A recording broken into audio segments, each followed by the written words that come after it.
വലിയ വലിയ കള്ളങ്ങൾ പറഞ്ഞുകൊണ്ട് ഒരു രാജ്യത്തിൻ്റെ നിയന്ത്രണം തന്നെ കൈപ്പിടിയിൽ ഒതുക്കുക, എന്നിട്ട് തങ്ങൾ എന്ത് പറഞ്ഞാലും വിശ്വസിക്കുന്ന ഒരു സമൂഹത്തെ വാർത്തെടുക്കുക. ഹായ് ഹലോ വ്യൂവേഴ്സ്, ഞാൻ Areeba. Welcome to my YouTube channel. ഞാൻ ഇൻട്രൊഡക്ഷനിൽ പറഞ്ഞതുപോലെ വലിയ വലിയ കള്ളങ്ങൾ പറയുക. ഹിറ്റ്ലറിൻ്റെ ഒരു നിയമമുണ്ട്.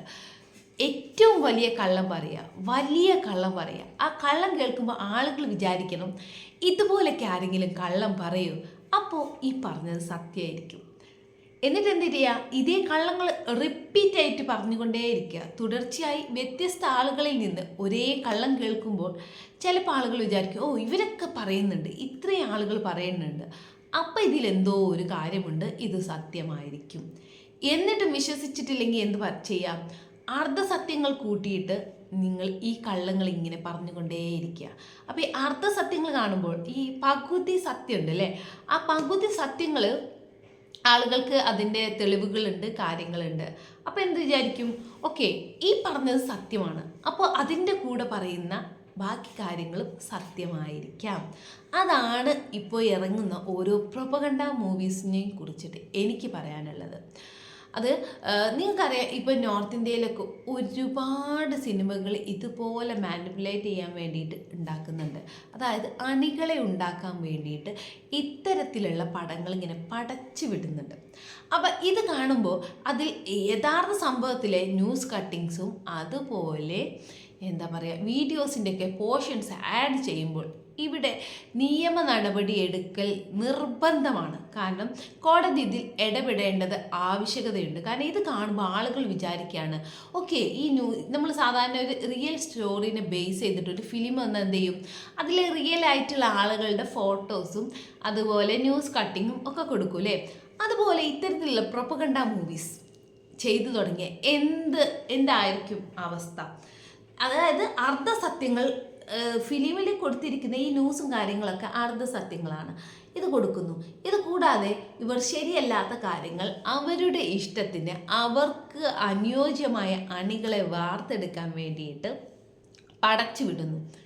നമുക്കറിയാം, ധ്രുവിൻ്റെ കഴിഞ്ഞ ദിവസങ്ങളിൽ ഒരു വീഡിയോയിൽ കാണുകയുണ്ടായി, കേരള സ്റ്റോറീനെ ബേസ് ചെയ്തിട്ട് അല്ലേ. എത്ര പേര് കേരളത്തിൽ നിന്ന് ICCയിലോട്ട് പോയി, അതുപോലെ ഇത്തരത്തിലുള്ള കാര്യങ്ങളെ കുറിച്ചിട്ടുള്ള ആ ഫിലിമിൽ പറഞ്ഞ 32,000 പെൺകുട്ടികളെയാണ് ഇന്ത്യയിൽ നിന്ന് കേരളത്തിൽ നിന്ന് ഹിന്ദു പെൺകുട്ടികളെ മതപരിവർത്തനം ചെയ്ത് ഇതുപോലെ പാകിസ്ഥാനിലോട്ട് ഈ ICC ഈ തീവ്രവാദ സംഘടനകൾ കൊണ്ടുപോയത് എന്നാണ്. അപ്പോൾ അതിൻ്റെ കണക്ക് കഴിഞ്ഞ വർഷങ്ങളിലൊക്കെ ഉണ്ടായിരുന്ന യഥാർത്ഥ കണക്ക് മുൻനിർത്തിക്കൊണ്ട് ധ്രുവ് അവതരിപ്പിച്ച കണക്കിൽ അവസാനം കൂട്ടിക്കീച്ച് വന്ന് നോക്കിയപ്പോൾ കേരളത്തിൽ നിന്ന് 6 പേരാണ്. അതിൽ 3 പേര് മുസ്ലിം പെൺകുട്ടികളാണ്. നിങ്ങൾ ചിന്തിക്കണം, ഈ തീവ്രവാദം എന്ന് പറഞ്ഞാൽ അത് രണ്ടും രണ്ട് രീതിക്കുള്ള മുസ്ലിങ്ങളാണ്. ഈ തീവ്രവാദി ആയിട്ട് ആളുകളെ കൊല്ലണം എന്നുള്ള തീവ്ര ചിന്താഗതിയുള്ള മുസ്ലിങ്ങളും അതുപോലെ നല്ല യഥാർത്ഥ വിശ്വാസികളായിട്ടുള്ള മുസ്ലിങ്ങളും രണ്ടും രണ്ടാണ്. അവർക്ക് പേര് മുസ്ലിങ്ങളുടെ ഉണ്ടാവുള്ളൂ എന്ന് കരുതിയിട്ട് അത് ഇസ്ലാമിൽ പറഞ്ഞിട്ടുള്ള കാര്യങ്ങളല്ല അവർ ചെയ്യുന്നത്. അതുപോലെ തീവ്ര ഹിന്ദുക്കൾ, അപ്പം നിങ്ങളും തീവ്രവാദികളാണ് എന്നാണ് എനിക്ക് പറയാനുള്ളത്. അപ്പോൾ ഓക്കെ, നമുക്ക് വിഷയത്തിലോട്ട് കിടക്കാം. അപ്പോൾ ഇത്തരത്തിൽ കടന്നുപോയ കണക്ക് ഞാൻ ചെക്ക് ചെയ്തപ്പോൾ ധ്രുവിൻ്റെ വീഡിയോസിൽ കൃത്യമായിട്ട് അത് കാണിക്കുന്നുണ്ടായിരുന്നു. അതിൻ്റെ മലയാളം പരിവർത്തനം നിങ്ങൾക്ക് 1-2 ചാനലിൽ അതിൻ്റെ മലയാളം പരിവർത്തനം കേൾക്കുകയുണ്ടായി. അപ്പോൾ നിങ്ങൾ അതൊക്കെ ഒന്ന് പോയിട്ടൊന്ന് കാണുക കേട്ടോ. വളരെ നല്ല വീഡിയോസാണ്. നല്ല വീഡിയോസ് കാണുമ്പോൾ നിങ്ങൾ കഴിയുന്നതും സപ്പോർട്ട് ചെയ്യുക. നിങ്ങളുടെ ഒരു ലൈക്ക് ഒരു പക്ഷേ നമ്മളെ വീഡിയോസിനെ കുറച്ചുകൂടെ ഒക്കെ ഒന്ന് പുഷ് ചെയ്യായിരിക്കും. അപ്പോൾ എൻ്റെ വീഡിയോ ഇതുവരെ ലൈക്ക് ചെയ്യാതെ അല്ലെങ്കിൽ സബ്സ്ക്രൈബ് ചെയ്യാതെ കാണുന്നവരുണ്ടെങ്കിൽ ഒന്ന് സബ്സ്ക്രൈബ് ചെയ്യുക, അതുപോലെ ലൈക്ക് ചെയ്യുക, തൊട്ടടുത്തുള്ള ബെല്ലൈക്കൺ ഒന്ന് അമർത്തുക കേട്ടോ. അപ്പോൾ നമുക്ക് വിഷയത്തിലോട്ട് കിടക്കാം. അതായത് 6 പെൺകുട്ടികളാണ്. അതിൽ 3 പേര് മുസ്ലിം പെൺകുട്ടികളാണ്. മനസ്സിലാക്കണം, 3 പേര് മുസ്ലിം പെൺകുട്ടികളാണ്. 2 പേര് ക്രിസ്ത്യൻ സമുദായത്തിൽ നിന്ന് പരിവർത്തനം ചെയ്തു പോയവരാണ്. ഒരാൾ ഹിന്ദു പെൺകുട്ടിയാണ്. ആ ഒരു വീഡിയോയിൽ ഞാൻ ഇതുപോലെ ഈ നെറ്റിൽ കിടക്കുന്ന ഒരു പോർഷൻ ഒരു മലയാളി യൂട്യൂബർ ഇട്ട ഒരു വീഡിയോയിൽ ഞാൻ കാണുകയുണ്ടായി. ഈ ഹിന്ദു പെൺകുട്ടിയുടെ, അതായത് അവർ മുസ്ലിം ആയിട്ടുണ്ട്, അപ്പോൾ അവരുടെ ഒരു ഇൻ്റർവ്യൂ കാണുകയുണ്ടായി. ഒരിക്കലും അവരെ അങ്ങനെ നിർബന്ധിച്ചാക്കിയതൊന്നുമില്ല. അവർ ശരിക്കും മറ്റുള്ളവരെ ആകർഷിക്കുന്ന രീതിയിലോട്ട്, അതായത് ആ ഒരു സംഘടനയിലേക്ക് ആകർഷിക്കുന്ന രീതിക്ക് സംസാരിച്ച പോലെ എനിക്ക് പേഴ്സണലി തോന്നിയത്. പക്ഷേ ആ ഫിലിമിൽ എങ്ങനെയാണ് ഒരു പെൺകുട്ടിയെ കൊണ്ടുപോയി നിർബന്ധിച്ച് അങ്ങനെ ചെയ്ത ഒരു സംഭവമൊക്കെ ആയിട്ടാണല്ലേ കാണിക്കുന്നത്. അപ്പോൾ ഒരു പെൺകുട്ടിയാണുള്ളത്. ഒരു പെൺകുട്ടിക്ക് വേണ്ടിയിട്ടാണ് ഈ 32,000 എന്ന് പറഞ്ഞിട്ടുള്ള പച്ചക്കള്ളം കൊടുത്തത്. എന്നിട്ട് ഈ ഒരു ന്യൂസിൻ്റെ കട്ടിങ്ങും കാര്യങ്ങളും യൂസ് ചെയ്തത്. അപ്പോൾ നിങ്ങൾ മനസ്സിലാക്കുക, ഇതുപോലെ മാനിപ്പുലേറ്റ് ചെയ്തിട്ട് പല സിനിമകളും, ഇപ്പോൾ മറ്റേ ആ വേറൊരു ഫിലിം ഉണ്ടല്ലോ, ഒരു സീക്രട്ട് ഏജൻറ്റിനെ പാകിസ്ഥാനിലോട്ട് വിട്ടിട്ടുള്ള സംഭവം. അതൊക്കെ പറഞ്ഞാൽ ഇവരിങ്ങനെ പതുക്കെ ആളുകളിലോട്ട് ആ ഒരു തോട്ട് ഇങ്ങനെ ഇട്ട് കൊടുക്കുകയാണ്.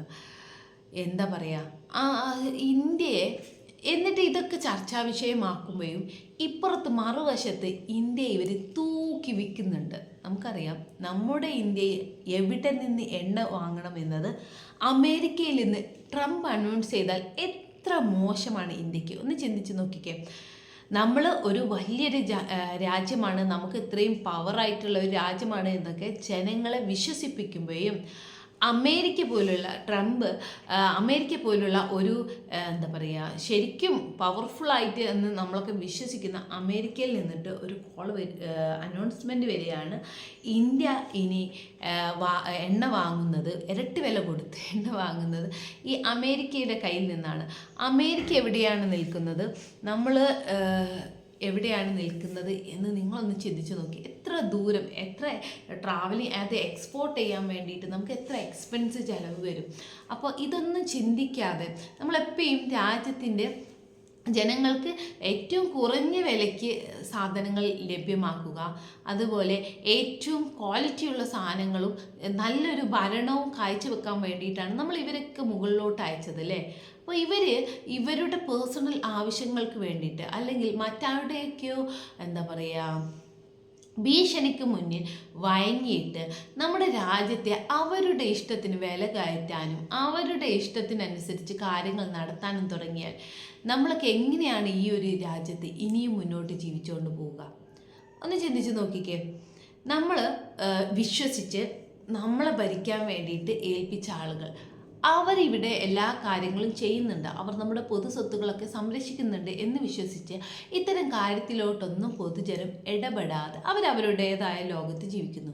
ഇതേ സമയം രാജ്യത്തിൻ്റെ സ്വത്ത് ഒരു ഭാഗത്ത് അവർക്ക് ഇഷ്ടപ്പെട്ട രീതിയിലോട്ട് അവരുടെ താല്പര്യത്തിനനുസരിച്ച് ചെലവഴിക്കുകയും അവരുടെ സൗകര്യത്തിനനുസരിച്ച് നടപ്പിലാക്കുകയും ചെയ്യുക. അതൊരിക്കലും രാജ്യത്തിൻ്റെ നല്ല കാര്യങ്ങൾക്ക് വേണ്ടിയാണെന്ന് ഒരിക്കലും ഉറപ്പിച്ച് പറയാൻ പറ്റില്ല അല്ലേ. ഭരിക്കുന്നവർ അവരുടെ താല്പര്യത്തിനനുസരിച്ച് ഭരിക്കാൻ തുടങ്ങിയാൽ രാജ്യത്തിൻ്റെ സ്ഥിതി എന്തായിരിക്കും? ഇവിടെയുള്ള ആളുകൾ, ചോദ്യം ചെയ്യുന്ന ആളുകളെ വായ അടപ്പിക്കുന്ന രീതിയിലോട്ട് പല രീതിക്കുള്ള കേസും അതുപോലെ അന്വേഷണവും ഒക്കെ വിടുക. നമുക്കറിയാം അല്ലേ, എന്തെങ്കിലും ഒരു വലിയൊരു സെലിബ്രിറ്റി അല്ലെങ്കിൽ ഒരു ഫിനാൻഷ്യലി സെറ്റായിട്ടുള്ള ഒരാളൊക്കെ ആണെങ്കിൽ അയാളെ വീട്ടിൽ വന്നിട്ട് ഈട്ടിൻ്റെ റെയ്ഡും കാര്യങ്ങളും ഒക്കെ വരും. പിന്നെ അവർ നിശബ്ദരാണ്, അവർക്ക് സംസാരിക്കാൻ വയ്യ. പല റെയ്ഡുകളും വന്നാൽ ഇപ്പോൾ ജസ്റ്റ് ഒരു ചെക്കിങ് തന്നെ, നമ്മൾ ഏതെങ്കിലും ഒരു സ്ഥാപനത്തിൽ ഒരു ചെക്കിങ് തന്നെ വന്നാൽ ഉദ്യോഗസ്ഥർ വിചാരിച്ചാൽ ഫൈൻ ഇടാനും ഒക്കെ എല്ലാത്തിനും എന്തെങ്കിലും ഒരു ലൂപ്പ് ഹോൾ ഉണ്ടായിരിക്കും, എന്തെങ്കിലും ഒരു മിസ്റ്റേക്ക് ഉണ്ടായിരിക്കും. എത്ര ക്ലിയറായി പോകുന്ന സ്ഥാപനമാണെങ്കിലും എന്തെങ്കിലും ഒരു മിസ്റ്റേക്ക് ഉണ്ടായിരിക്കും അല്ലേ. ആ നേരം ഒരു 500 രൂപ കൈക്കൂലി കൊടുത്താൽ 25,000 രൂപ ഫൈനൊക്കെ കൊടുക്കുന്നതിൽ നിന്ന് രക്ഷപ്പെടുമ്പോൾ ആളുകൾ എന്ത് ചെയ്യും? ആ ഒരു 500 രൂപ കൊടുക്കൂലേ, ആ ഒരു 500 രൂപ ഇവർക്ക് കിട്ടും. അതൊരിക്കലും ഗവൺമെൻറ്റിലോട്ട് വരുന്ന ക്യാഷല്ല. അപ്പോൾ ഇത്തരത്തിൽ പല രീതിക്ക് നമ്മുടെ രാജ്യത്തിനെ പിഴിഞ്ഞുകൊണ്ടിരിക്കുകയാണ്. രാജ്യത്തിന് പിഴിയുക എന്ന് പറഞ്ഞാൽ ആ ഒരു ഭൂപ്രകൃതിയല്ല, അതിൽ ജീവിക്കുന്ന ആളുകൾ ഇവിടെ ശ്വാസം മുട്ടിക്കൊണ്ടിരിക്കുകയാണ്. നമ്മുടെ സ്വത്തിൽ നിന്ന് വലിയൊരു ഭാഗം ഇവർ കവർന്നെടുക്കുമ്പോഴും നമുക്ക് 50 രൂപേൻ്റെ എന്തെങ്കിലും ഒരു ആനുകൂല്യം ചെയ്തു തരുമ്പോൾ വാവ് എന്ന് പറഞ്ഞ് കൈയടിക്കുന്ന വെറും കൈതകളായി മാറിക്കൊണ്ടിരിക്കുകയാണ് ജനങ്ങൾ.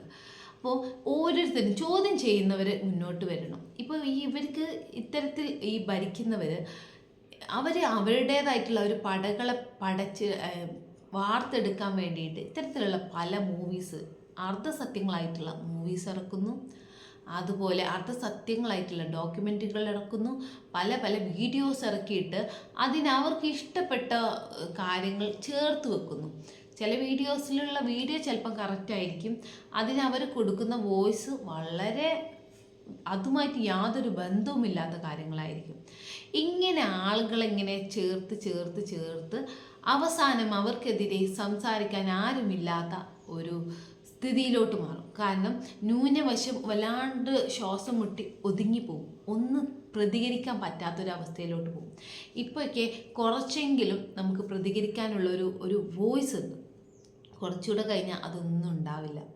ഉദാഹരണത്തിന് ഞാൻ കഴിഞ്ഞ ദിവസം ഒരു വീഡിയോ ഇട്ടു കേട്ടോ. ഞാൻ സാധാരണ വീടുന്ന 1.k ഒക്കെ വ്യൂസ് ഉണ്ടാവാറുണ്ട്. പക്ഷെ ഞാൻ അതിന് കൊടുത്തിരുന്ന തംബ്ലൈൻ ബീഫ് ബീഫ് ബീഫ് എന്നുള്ള ആ ഒരു റിപ്പീറ്റ് ബീഫുകൾ വന്നിരുന്നു. അതുകൊണ്ടാണോ എന്താ എന്ന് എനിക്കറിയില്ല, വളരെ 100-ൽ താഴെയാണ് എൻ്റെ ഷോർട്സിന് വ്യൂസ് വന്നത്. അത് ഇതുകൊണ്ടാണോ എന്നൊന്നും എനിക്കറിയില്ല, ഇനി ഇട്ട സമയത്തിൻ്റെ പ്രശ്നമാണോ എന്നും അറിയില്ല. പക്ഷേ ഇത് സപ്പോർട്ട് ചെയ്യാനോ ഇത് കാണാനോ ഇത് കൂടുതൽ ആളുകളിലോട്ട് എത്തിക്കാനോ ആർക്കും ഒരു താല്പര്യവും ഇല്ല. അത്തരത്തിലുള്ള ഒരു സപ്പോർട്ടും ആർക്കും കിട്ടുന്നുമില്ല. അപ്പം നിങ്ങൾ ശ്രദ്ധിക്കേണ്ട ഒരു കാര്യം എന്താണെന്ന് വെച്ചാൽ, നാളെ ഈ ഭൂമിയിൽ നമ്മുടെ മക്കൾക്കും ജീവിക്കണം അല്ലേ. നമ്മുടെ എന്ന് പറയുമ്പോൾ ഞാൻ ഈ തട്ടിടുമ്പോൾ തട്ടത്തിൽ നിന്നുള്ള വർഗീയതായിട്ട് പറയരുത്. ഞാൻ പറയുന്നത് ഓരോ ഹിന്ദുക്കൾക്കും മുസ്ലിങ്ങൾക്കും ക്രിസ്ത്യങ്ങൾക്കും എല്ലാവർക്കും വേണ്ടിയിട്ടാണ്. കാരണം ഇവിടെ ഒരു ഭയങ്കര മതസൗഹാർദ്ദത്തിൻ്റെ ഒരു കാലം ഉണ്ടായിരുന്നു അല്ലേ. നമ്മളൊക്കെ കുട്ടിക്കാലം വളരെ ബ്യൂട്ടിഫുൾ ആയിരുന്നു. ഇപ്പോൾ ആ ഒരു സ്ഥിതി വല്ലാണ്ട് മാറി വരുന്നുണ്ട്. അതിനനുവദിച്ചു കൊടുക്കാൻ പറ്റില്ല. കാരണം വർഗീയത വിതച്ച് ആളുകൾക്കിലെ തെറ്റിദ്ധരിപ്പിച്ച് അവർ ഈ എന്താ പറയുക, ഒരു മതത്തിൻ്റെ മാത്രം രാജ്യമാക്കി മാറ്റാൻ ശ്രമിക്കുകയാണ്. ആ ഒരു മതത്തിൻ്റെ മാത്രം ഇതാക്കുമ്പോൾ എനിക്ക് പറയാനുള്ള, അതിൽ വിഷമിക്കുന്ന ഒരുപാട് യഥാർത്ഥ മതവിശ്വാസികളുണ്ട്. തീവ്രമായി ചിന്തിക്കാത്ത നോർമലായിട്ടുള്ള ഒരുപാട് വിശ്വാസികളുണ്ട് ഹിന്ദുക്കളിൽ തന്നെ. അവർക്ക് പോലും ഇവരിലോട്ടെത്താൻ കുറച്ചുകൂടെ കഴിഞ്ഞാൽ അവർക്കെതിരെ തന്നെ നമുക്ക് ഒരു സ്വാമീൻ്റെ ഒക്കെ ഒരു ഇഷ്യൂസൊക്കെ നമ്മൾ കേട്ടിട്ടുണ്ടായിരിക്കും അല്ലേ. അപ്പോൾ അവർ തന്നെ വല്ലാണ്ട് ബുദ്ധിമുട്ടുന്ന ഒരു അവസ്ഥയിലോട്ടാണ് പോയിക്കൊണ്ടിരിക്കുന്നത്. അപ്പം പിന്നെ ന്യൂനപക്ഷമായ മുസ്ലിംസിൻ്റെയും ക്രിസ്ത്യൻസിൻ്റെയൊക്കെ അവസ്ഥ എന്തായിരിക്കും? ഇത്തരത്തിലുള്ള വിഷയങ്ങൾ ചർച്ച ചെയ്യുമ്പോൾ തന്നെ എനിക്ക് തന്നെ തോന്നാറുണ്ട്, ഞാൻ കാരണം ഇവിടെ മതസ്പർദ്ധ വർദ്ധിക്കുമെന്ന്. ഞാൻ സംസാരിക്കുന്നത് മതങ്ങളെക്കുറിച്ചിട്ടല്ല, തീവ്ര മതവിശ്വാസികളെ കുറിച്ചിട്ടാണ്, തീവ്ര ചിന്താഗതിയുള്ളവരെയാണ്, തീവ്രവാദികളെ കുറിച്ചിട്ടാണ്. അവർക്കെതിരെയാണ് എൻ്റെ ഈ ഓരോ വോയിസ് ഉള്ളത്. അപ്പം നിങ്ങൾ അത്തരത്തിലുള്ള ആ ഒരു രീതിയിലോട്ട് എൻ്റെ വീഡിയോ കാണണമെന്ന് ദയവായിട്ട് അഭ്യർത്ഥിക്കുകയാണ് ഞാൻ. ഇതൊരിക്കലും എന്താ പറയുക, മുസ്ലിങ്ങൾക്ക് വേണ്ടിയിട്ടുള്ള ഒരു വീഡിയോ അല്ലെങ്കിൽ ക്രിസ്ത്യൻസിന് വേണ്ടിയിട്ടുള്ള വീഡിയോ ഒന്നുമല്ല. ഇതെല്ലാവർക്കും വേണ്ടിയിട്ടുള്ള വീഡിയോ ആണ്, നമുക്ക് വേണ്ടിയിട്ടുള്ള വീഡിയോ ആണ്, നമ്മുടെ ഇന്ത്യക്ക് വേണ്ടിയിട്ടുള്ള വീഡിയോ ആണ്. Thank you for watching this video. Please subscribe and support me.